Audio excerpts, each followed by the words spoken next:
reasoning with that. Question: how many of you all would let a known thief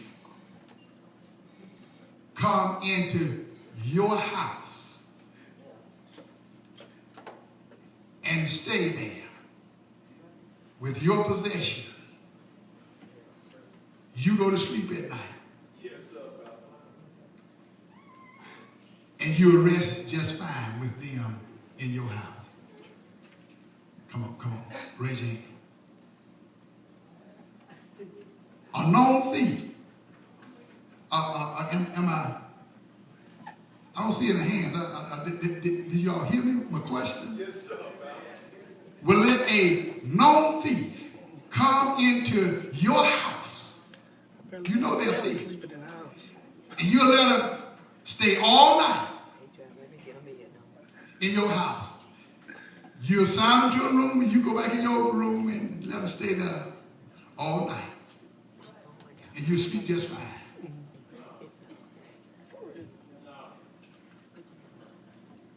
Well, if we have that much, says, I'm not going to answer the question as to whether God would allow you into his kingdom, where the streets are paved with gold and all of the finery of things in heaven. Mansion is there. I'm not going to answer the question. But will a man rob God? Yeah, rob me, even this whole nation, and refund. The Lord said, you're cursed with the curse, for you have robbed me, even this whole nation. The Lord said, bring ye all of the tithe into the what? Into the storehouse, that there may be meat in my house. And prove me now, herewith, said the Lord of hosts, if I will not open you the windows of heaven. Yes. And pour you out. And do what? Pour you out a blessing. I will show y'all how poor it is, but I can't prove it so. And not what measure, but I will pour you out a blessing that there will not be room enough to receive. Let me give us a note. Now you say, bring ye all of the tithe into the what? Into the storehouse. The storehouse is the treasury of God's house. Now, somebody asked a question. Well, can I get my tithe? Then we were talking about the poor this morning. Y'all remember? We talking about the poor? Should I get my tithe then and give it to the poor? That man that's standing on the side that's begging. Should I get my tithe and give it to him? That's my tithe. Well, let me ask you something. If someone owed you,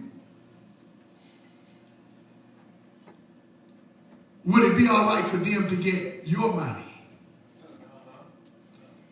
and give it to somebody that's poor, and they come and tell you, you know, I had your money, but I saw that man standing on the side down there, he had a sign up saying, I'm hungry. And I gave him your money. So everything's all right between me and you. Someone asked me the question. And was saying that this person got to the point that they had their rent money. And they said they had their rent money, but their daughter got into a bind. And he took the rent money and gave it to the daughter so that the daughter could have. So since he had done a good deed, don't worry about that second one right now. The question is, should he pay his rent?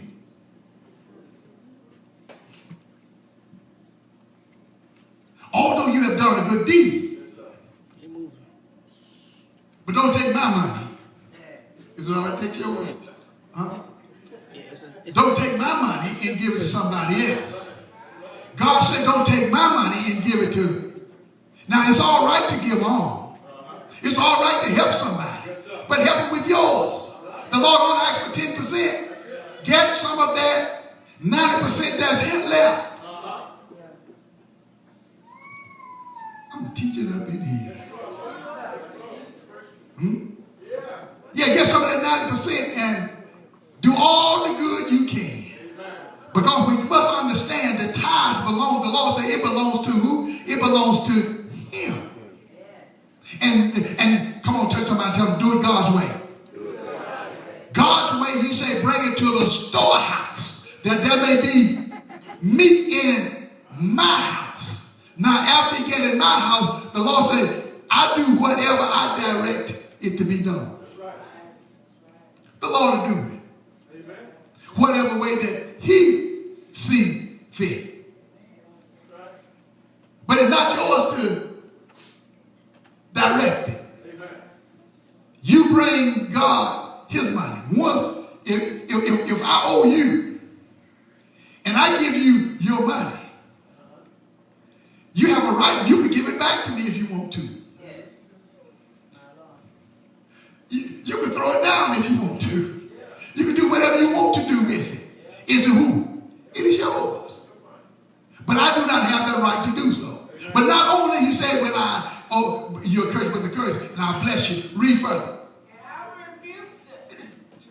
I will rebuke the devourer for your sake. And turn, this is the part that I love. Yes, sir. And not only will I open the windows of heaven and pour you out a blessing. I want us to do better because I want God's people to be blessed. He said, not only will I open the windows of heaven and pour you out a blessing that you won't have room enough to receive it. He said, but then I'll come back and I will rebuke the vow. I will rebuke the enemy. I will rebuke that curse. I will rebuke that person coming up against you to try to destroy. That devil that's trying to make your money funny. That devil that's trying to break you. They're trying to take advantage of you. I will rebuke the vow for your sake, just because of you. Somebody say glory. For your sake. And what? And you shall not destroy the fruit of your vine. And he shall not destroy the fruit of your vine. Somebody say glory. If you will just obey God. If you will just do what God say do. Yes, sir. Now, beloved, I'm not just up here just preaching. I'm not just preaching this. But I found out that God has not lied yet. God has not lied yet. What God said, God will do it. Forget about that idea of saying what? A bird in the hand is worth two in the bush. This doesn't work with God. God is real. Huh? God will do what he said that he will do. Amen. I just want to be better. Amen. Not only do I want to be better, but I want you to be better. Yes, I found out I've been just a poor. Y'all talking about the poor this morning? I was in that category. I was just as poor as P.O. But the Lord showed me where I could be blessed. Amen. Where I could be blessed. Yes. I learned how to manage what God has given me. I don't stop at the store every time I pass by a store.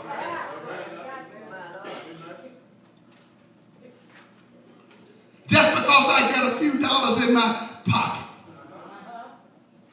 I don't have to go by the restaurant. I don't have to stop by McDonald's every time I get a couple of extra dollars. Y'all see I've lost some weight? Y'all don't know it. Mm-hmm. Yeah. We need to cut back some.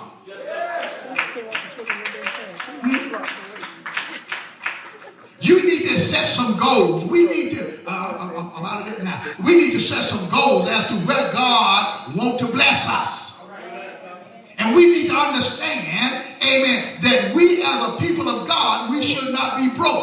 got the Bible to tell us that. He said we should be the lender and not the... I did a good chunk of it. And the thing about it is, if you get to the point that you are a good manager, people will want, you got a good record. You got a good credit score. You pay people back. You will not have to go looking for money. I got proof on it myself. Right in my office that I came this morning, somebody had called me and told me that you have already been pre-approved. Pre-approved for money.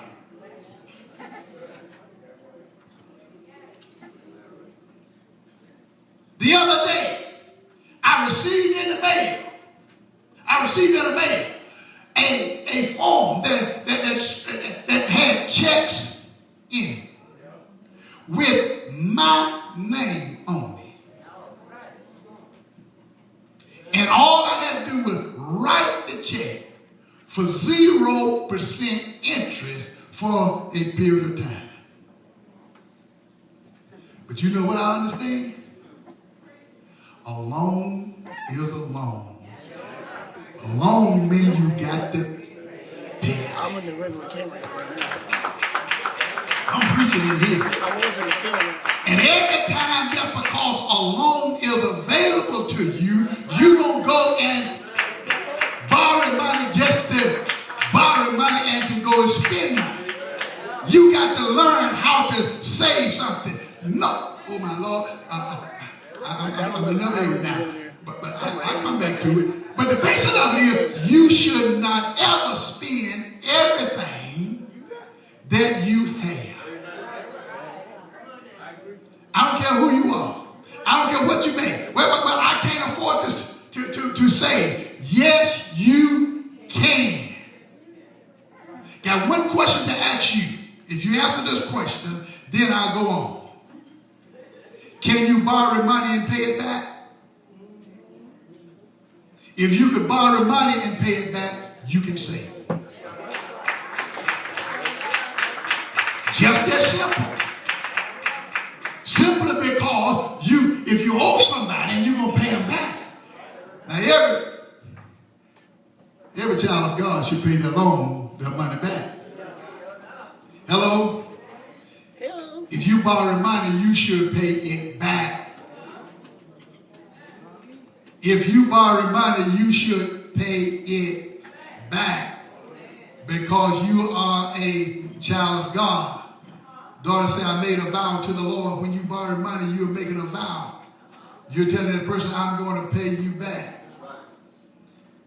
And don't get the idea like so many of these people that I see on TV get folks money and then come saying, you gave it to me and I was supposed to pay it back. Why should I give you money?